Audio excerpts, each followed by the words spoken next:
Hello friends, welcome back to my channel. My name is Emily. Here on my channel I make crystal and geology related videos, so if that sounds interesting to you, be sure to subscribe because I put out new videos every week. Today's video is an exciting one. We're going to be doing a little class about geology and mineralogy basics that all crystal buyers, sellers, collectors should know. This includes basic definitions, how to identify rocks and minerals, different mineral groups, how minerals form, what gives them their colors, and more. People always ask me how to learn how to identify minerals, and I feel like there's no really good answer except for learning these mineralogy basics, like how minerals are identified, how they grow, how they form, and just being really acquainted with looking at a lot of different rocks and minerals. So this video is entirely about the geology. There's no metaphysical stuff in this video, but if you're interested in the spiritual properties of crystals, I have a bunch of videos like that on my channel. So let's start with the basic definitions. What is a mineral? A mineral is a naturally occurring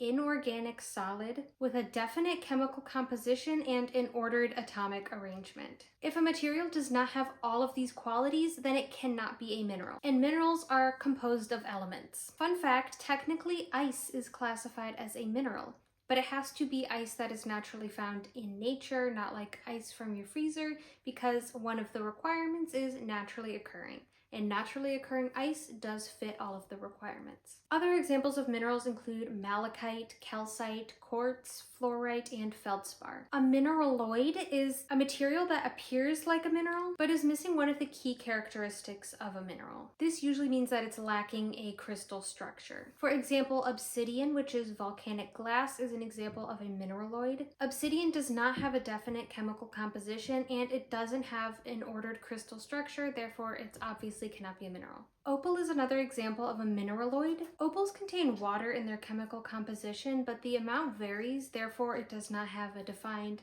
composition and cannot be a mineral. Opals also do not have an ordered atomic structure, and their unique makeup is what allows for opals to have such a cool and unique play of colors. Rocks are composed of multiple minerals. Rocks also don't have a definite chemical composition like minerals do, and it varies how much of each mineral a rock contains. We'll go into a little more detail about rocks and identifying types of rocks later, but for now, just note rocks are composed of minerals. Examples of rocks are granite, unakite, sandstone, and rhyolite. Rock-forming minerals are the most common minerals found on Earth's crust that make up a majority of rocks. While there's thousands of known minerals, you'll keep seeing the same few come up over and over again that make up the majority of rocks. Some examples of rock-forming minerals are quartz, feldspar, amphibole, pyroxene, calcite, and olivine. I say that these are the most abundant minerals on the crust because once you go into the next layer of the Earth, the mantle, there's an entirely different set of minerals. If you take the entire Earth with all of its layers into account, the most common mineral is a mineral called bridgmanite. This is the most common mineral in the Earth that we know of.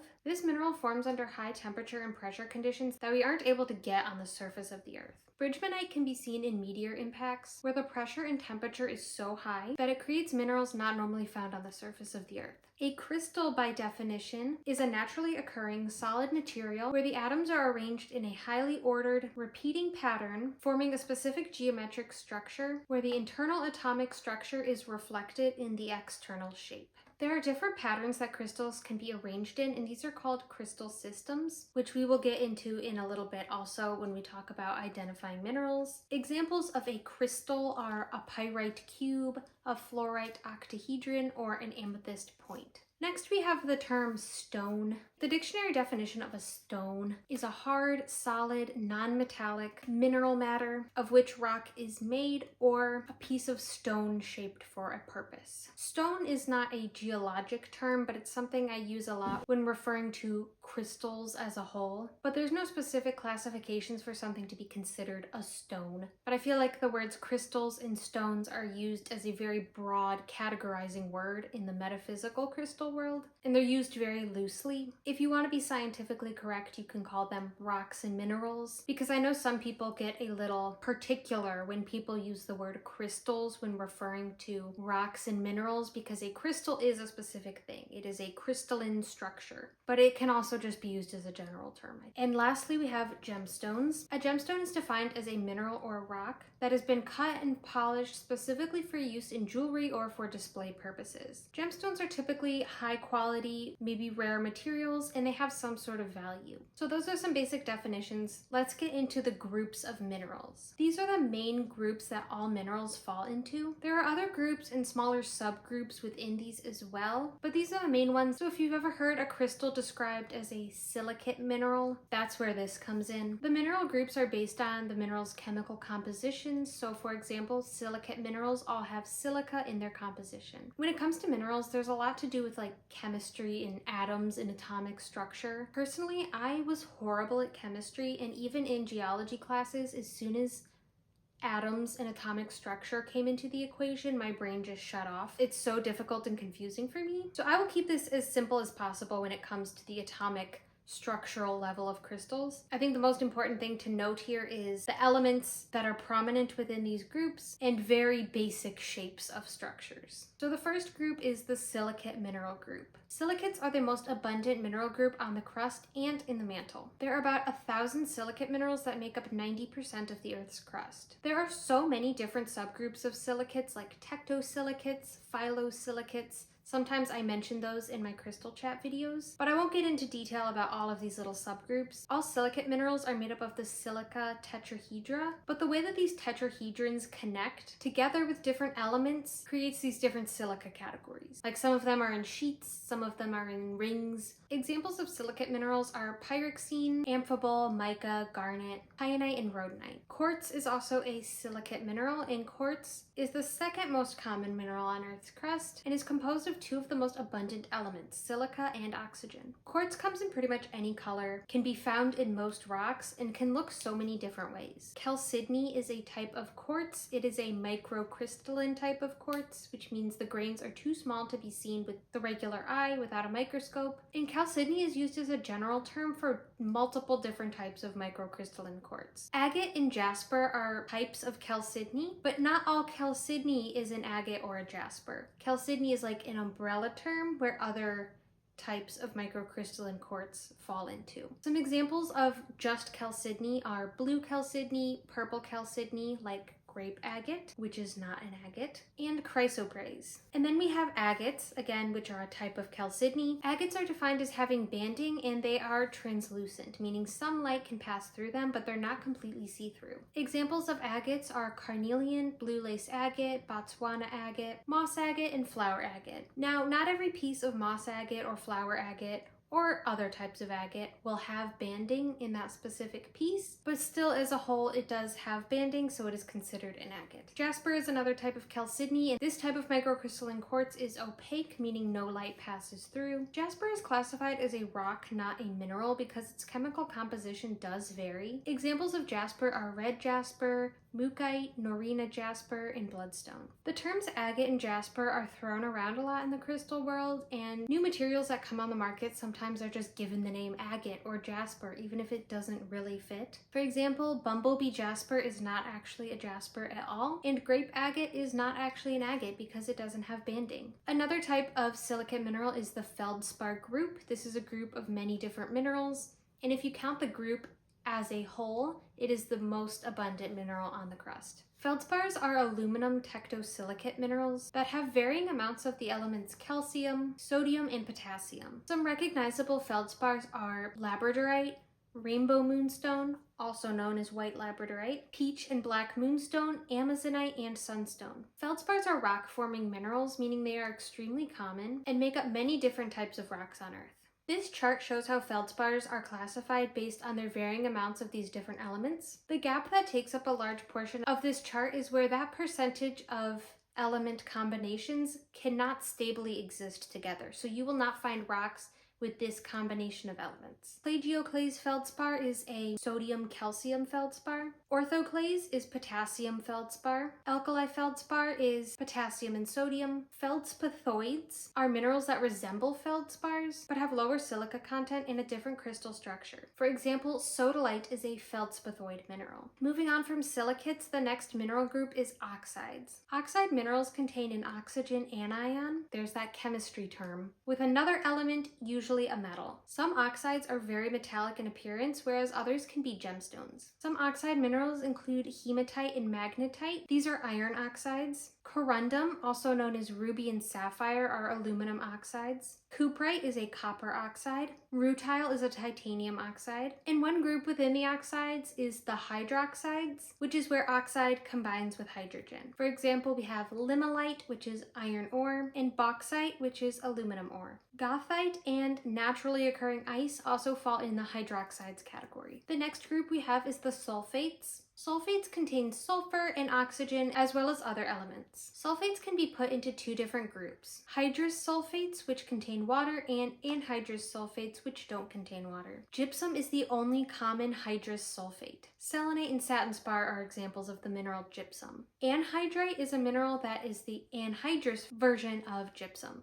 So gypsum without the water is anhydrite. Other sulfate minerals are barite and celestite. The next group is sulfides. The sulfides contain sulfur and a metal and are important metal ores. For example, pyrite and marcasite. Marcasite is the polymorph of pyrite. Polymorphs are minerals with the same chemical composition, but they have different crystal structures, therefore they are different minerals. Another example of a polymorph is diamond and graphite. They are both made of carbon. Other sulfides are molybdenite, cinnabar, realgar, covalite, chalcopyrite, stibnite, galena, and sphalerite. The next group is the carbonate minerals. Carbonates are minerals that contain the carbonate ion. When carbonates come into contact with acid, they will bubble, which is always a great way to identify them as a carbonate. One useful way to implement this test is if you're trying to tell the difference between blue calcite and celestite. Calcite is a carbonate mineral, so it will bubble up if it comes into contact with acid, and celestite will not. Obviously, though, of course, this is not going to be useful in many situations, since you can't just drop acid on crystals at the crystal shop when you're trying to identify them. So you'll have to use some other identifying features. But who knows, maybe there'll be a situation where you'll need to use the acid test. Calcite is the most abundant carbonate mineral. It can come in many colors and can look many different ways.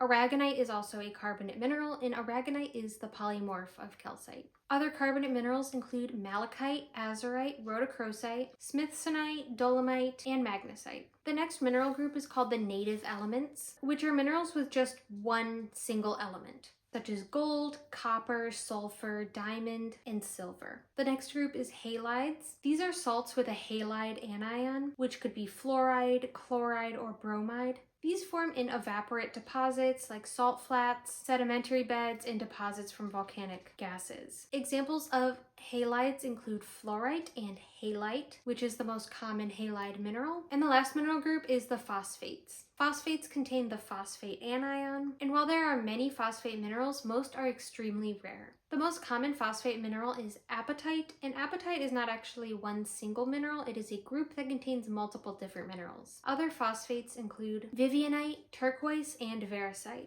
Next, let's talk about the many characteristics of minerals that can be used to identify them. Some of these are more relevant to finding rocks out in the field or in a geology class, but many of these can also apply to identifying minerals in a store or online. The first characteristic is the hardness. All minerals have a hardness ranking on a scale of 1 to 10 on the Mohs scale of hardness, with 1 being the softest and 10 being the hardest. I have a whole video on how to use the scratch test to test the hardness of different minerals if you're interested. The hardness can be tested by scratching an item with a known hardness against the unknown mineral to see if it gets scratched by that level of hardness. For example, a steel nail has a known hardness of 6.5 out of 10. Therefore, it should be able to scratch something with a lower hardness than 6.5.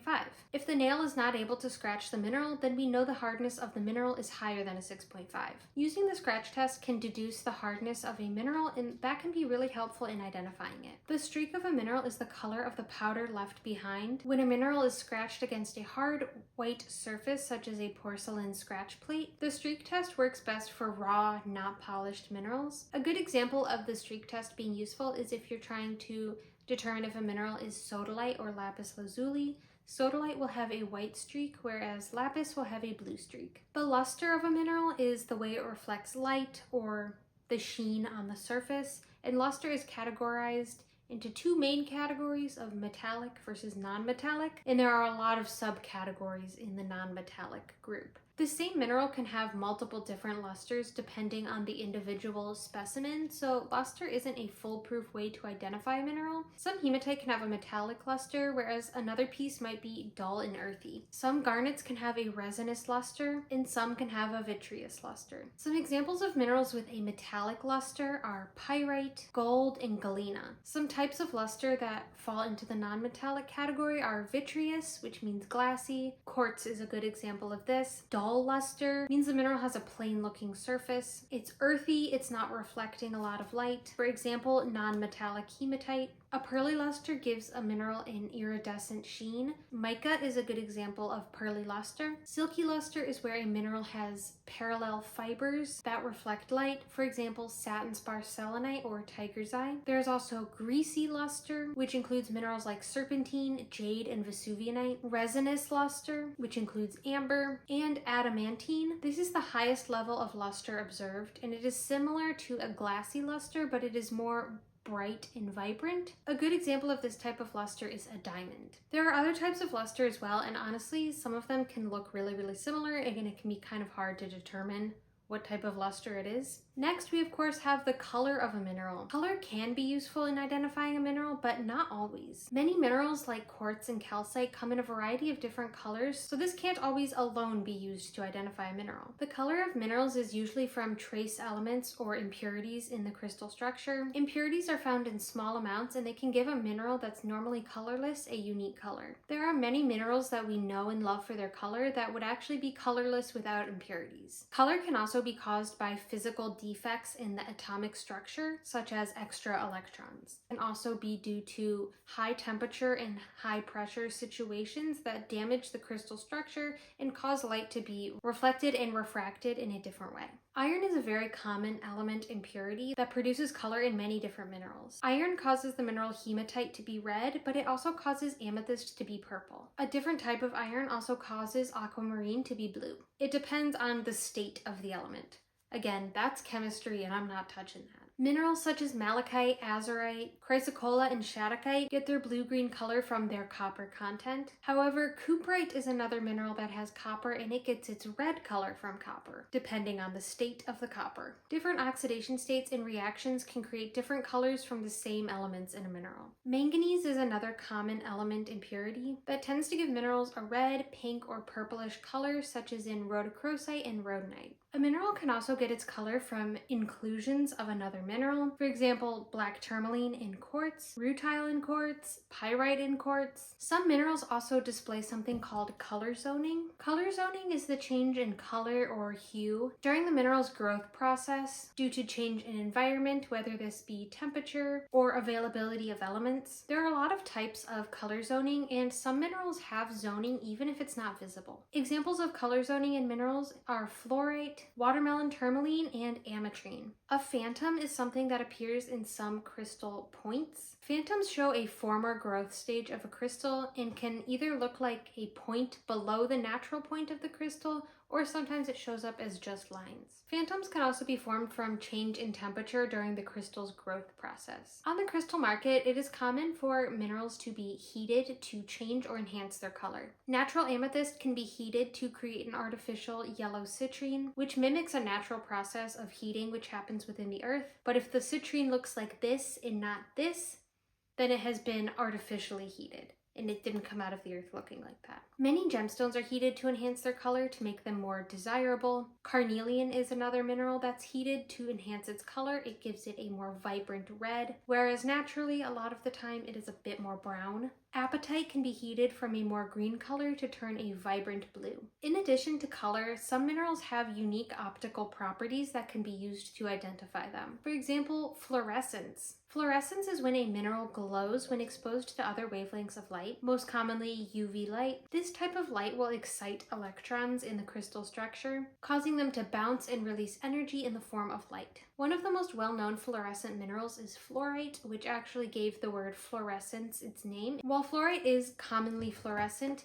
not every single piece of fluorite is going to be fluorescent, and some will be more so than others. And of course, not all minerals glow under different types of light. This fluorescence is triggered by the presence of certain elements, such as manganese. Another very common fluorescent mineral is calcite, but again, not every single piece of a fluorescent mineral like fluorite or calcite is going to glow under the UV light. Another optical property is called schiller, which is the sparkle, shimmer, or sheen that can be seen on some minerals such as amazonite. Schiller is kind of a general term, and there are different types of schiller. Schiller is a type of light effect, and it is seen below the surface of the stone. It's not something that is all over, quite like color. In general, schiller refers to a sparkly effect. One type of schiller is called labradorescence, which is the unique play of colors that labradorite shows. Labradorite is known for coming in so many beautiful, vibrant colors, but it is unique because this color comes from below the surface, not on the surface of the stone. The labradorite rock itself usually looks gray, but when the light hits it just right, it has a beautiful rainbow flash of color. Labradorescence is caused by light reflecting and refracting off surfaces and inclusions within the structure of the stone. This is due to the presence of a miscibility gap, which is something that we saw on the Feldspar chart earlier. Labradorite is a type of Feldspar, so it does fall into this category. You can see it on the chart. The miscibility gap is the area where a mineral cannot exist stably. While the mineral is forming under certain temperature and pressure conditions, all of the elements mix together. If the elements are mixing together, this means they are currently under stable conditions. While cooling and forming, sometimes the conditions change and the elements are no longer stable together and they begin to unmix. This results in something called an exsolution, where some elements are separated from the mix. This can cause alternating layers of different types of feldspars within the crystal structure. Labradorescence is caused by light reflecting off of these layers. Another type of schiller is aventurescence, which is what can be seen in aventurine. Aventurescence is the reflection of light off of little inclusions within the mineral that create a metallic, sparkly effect. This can also be seen in sunstone. Adolerescence is a type of schiller that can be seen on real moonstone, not rainbow moonstone, which is a type of labradorite, but like peach moonstone, black moonstone, green moonstone. Adolerescence is observed in pieces of feldspar that have alternating layers of orthoclase and albite. Light goes through these alternating layers and is bent,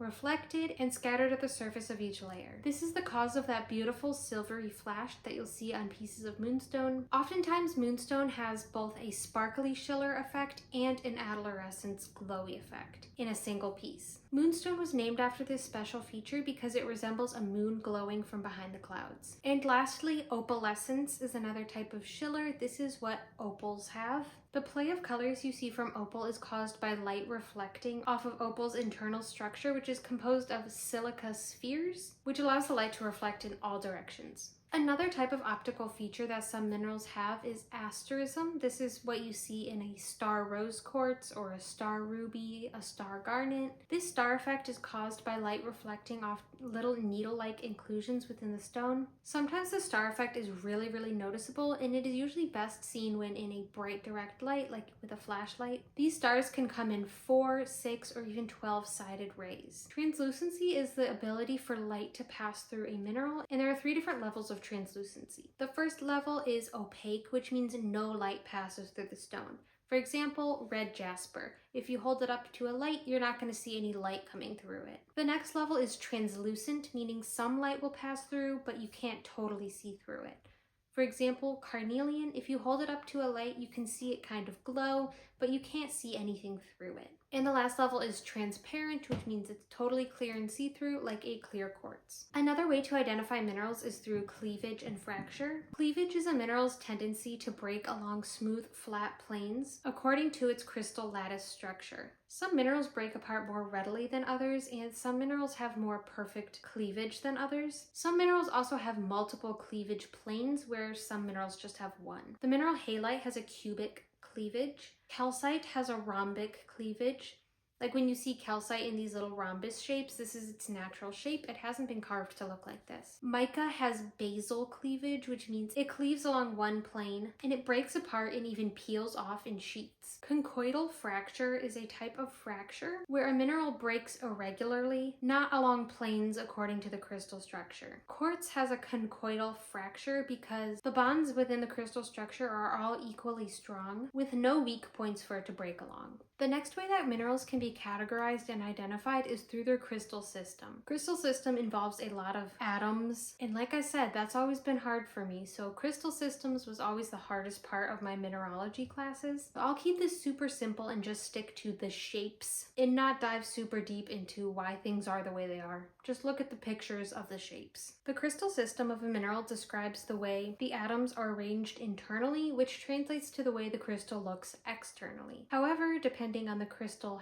habit, which is another thing we'll get into after this, it may not always be easy to tell from the external appearance what the internal crystal structure is. Within each crystal system, there are multiple different shapes that these crystals can take on, and there's even smaller categories within these 7 main groups. We are going to stick to the 7 main groups. These 7 groups are going to be differentiated by the lengths and angles of their axes. I will have pictures of each one so you will know exactly what I'm talking about. The first crystal system is the isometric or cubic crystal system. This is where all the axes are the same length and they are all 90 degrees from each other. Minerals in the isometric crystal system can form cubes such as pyrite. It can form octahedrons, like in fluorite. It can also form dodecahedrons, like garnet. The orthorhombic crystal system is where all the axes are different lengths, but they are still 90 degrees from each other. Examples of minerals in this system are gypsum, tanzanite, and celestite. The next group is the tetragonal crystal system. Tetragonal. All axes are 90 degrees from each other, similar to the isometric system, but 2 of the lengths of the axes are the same and 1 is longer, so it creates more of a rectangle as opposed to a cube. Minerals in this crystal system include apophyllite, rutile, and wolfenite. In the hexagonal crystal system, there is an extra axis, giving the crystal 6 sides. Minerals in the hexagonal system include apatite and beryl, which includes both aquamarine and emerald. The next crystal system is the trigonal or trigonal. Some people consider the trigonal system to be a category within the hexagonal system. Some minerals in this system are calcite and rhodochrosite. And one of the shapes in this system is called the scalenohedron, which can be seen in both calcite and rhodochrosite. It is also known as the dog tooth shape, but I just love the name scalenohedron. The next crystal system is the monoclinic system, where all the axes are different lengths, and only one of them is at 90 degrees, one of them is not. Some minerals in the monoclinic system are azurite, punzite, and malachite. And the last crystal system is the triclinic. This is where all axes are different lengths, and none of them meet at 90 degrees. Minerals in this system are kyanite, amazonite, and rhodonite. And next is the crystal habit, which is slightly different from the crystal system. The crystal habit is a way to characterize the physical appearance of a mineral in addition to the crystal system. Most minerals form in only a few distinct ways, which is extremely helpful for identification, but other minerals can take on many different crystal habits. The crystal system of a mineral is never going to change even if it takes on multiple different crystal habits. Crystal habit is determined by the environment in which the mineral formed, which includes factors like temperature, pressure, and amount of space available during formation. Even if a mineral has multiple different crystal habits, the internal crystal structure will always remain the same. One type of crystal habit is called massive, which is a solid mass with no distinguishing features or geometry. Think of a raw crystal like a rose quartz that has been chipped away from a much larger piece, as opposed to a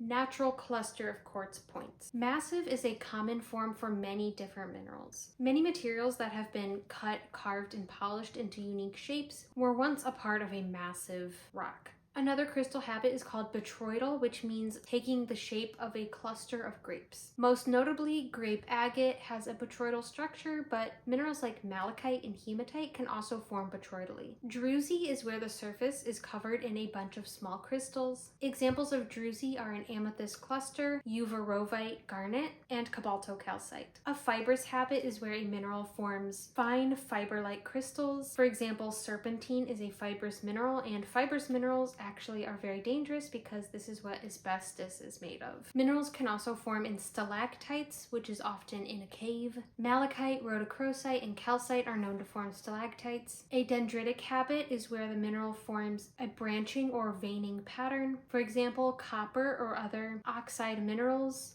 like in dendritic agate. A radiating crystal habit is when multiple crystals are growing in all different directions, radiating from a central point. For example, shattuckite or rutile. Malachite can also sometimes form a radiating crystal habit. Malachite is super interesting because it can take on so many different forms. Prismatic form has elongated crystals that are thin but not needle thin. For example, tourmaline or aquamarine. Bladed crystals are similar to prismatic crystals, but they are much flatter. For example, kyanite. Tabular crystals are flat and slab-like. For example, a tabular quartz. Double terminated is a rare crystal habit.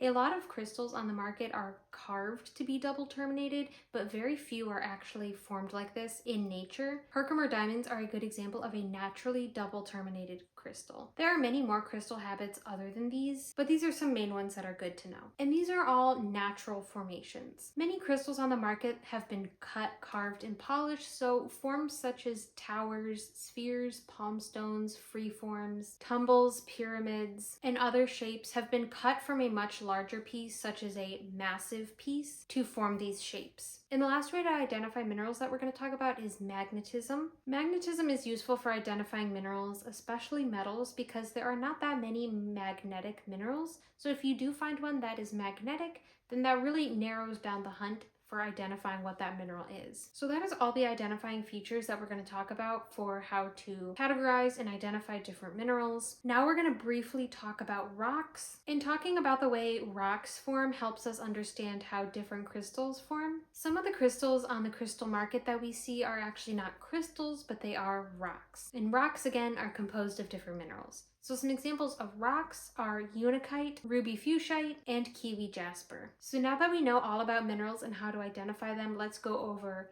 how they form. There are 3 different ways that rocks can form. We have igneous rocks, sedimentary rocks, and metamorphic rocks. Igneous rocks are formed from the cooling of a melt. A melt is a super hot rock that is no longer a solid. The elements that are available within this melt and the environmental conditions at the time determine what minerals can form from this melt when it eventually cools into a rock. There are multiple different qualities that igneous rocks are classified based on. The first one is grain size. There are fine-grained igneous rocks, coarse-grained igneous rocks, sometimes fine-grained with large crystals within it. The longer it takes for a melt to cool into a solid rock, the more time there is for that rock to grow large crystals. When a melt cools super quickly, like in the case of obsidian, there is no time for crystals to grow, and there's no time for a crystal structure to even form. That's why obsidian is glassy. Rocks formed below the surface typically have larger grains than rocks formed at the surface because they don't cool as quickly below the surface. Intrusive igneous rocks are rocks that are formed below the surface from magma cooling, and magma is the name for this rock melt when it is underground,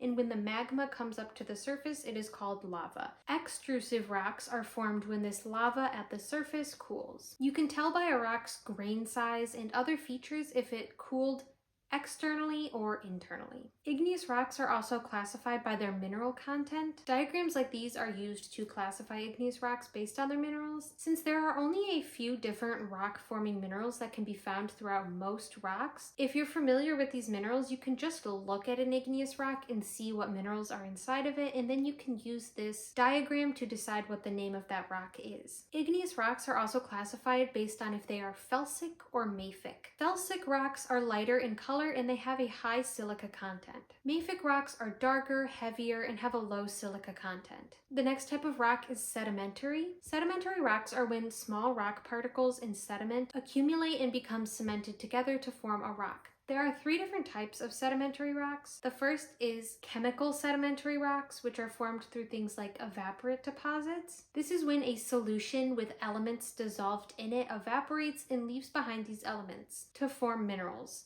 Examples of minerals formed in these evaporate deposits are fluorite, calcite, halite, and gypsum. Clastic sedimentary rocks are formed when just little pieces of small rocks, and other particles are cemented together over time. For example, sandstone is a bunch of little sand grains cemented together. And the third type of sedimentary rocks are organic sedimentary rocks. These are formed from organic material like bones or shells. And the last way that minerals and rocks can form is through metamorphism. Metamorphic rocks are formed through existing rocks being put through high temperature and pressure. Metamorphism can cause existing minerals to transform into new minerals. Many types of minerals form through pressure and high temperature metamorphism, such as kyanite, garnet, mica, and serpentine. One way that many minerals form is kind of a mix of sedimentary and metamorphic processes, and this is through hydrothermal solutions. This is where hot, mineral-rich water deep below the surface that has been heated through geothermal or volcanic activity circulates through rocks, picking up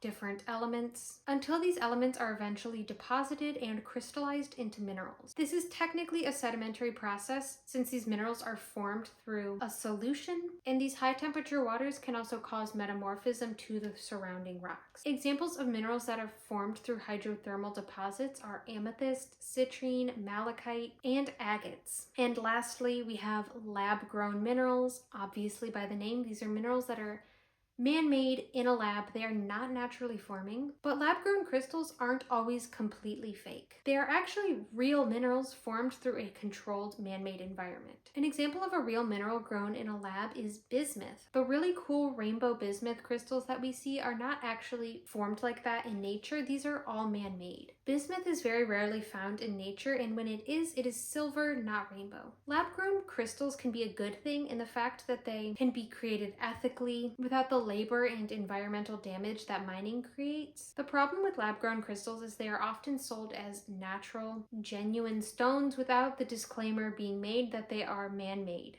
It's okay to like these lab-grown minerals, but it's not okay to sell them as if they were genuine stones to people who are looking for genuine stones. I feel like once you know the basic geology behind how rocks and minerals form, it's harder to get fooled by fakes. Of course, there's some really realistic and deceiving fakes out there that even I've been fooled by, and there's always new ones popping up. Sometimes they look really natural. But with just a little bit of geology knowledge and some experience in identifying and looking at a lot of crystals, you'll realize that some of these fakes just don't make sense. To me, the best way to learn how to identify minerals is just by experience of looking at a lot of minerals and understanding how minerals and rocks form. It makes minerals make a lot more sense in my opinion. So that's all I have for you today in our little Geology Mineralogy 101 class. I hope you enjoyed this video and maybe learned something new. If you have any more questions, geology related, definitely leave them down below. I would like to do a part 2 to this video. I really hope this video helped you if you're new to crystals and you really just don't know anything about minerals or identifying them or how they form, or maybe you do know more about the geology but you needed a little refresher. I hope you found something useful and interesting in this video. Don't forget, I have a crystal shop, Cosmic Geology. It'll be linked down below, as well as my second channel and all my other links. Yes, my crystal shop hasn't been updated in a while, but I do have a lot of things for sale, like crystal jewelry, wire-wrapped pendants, bracelets, rings, notebooks, original art, prints. I have so many things for sale that aren't necessarily just crystals, so I would love it so much if you check out my shop. Thank you to everyone who does. Thank you so much for watching. Be sure to like the video if you liked the video and subscribe because I put out new videos every week. Again, thank you so much, and I hope you have a great rest of your day.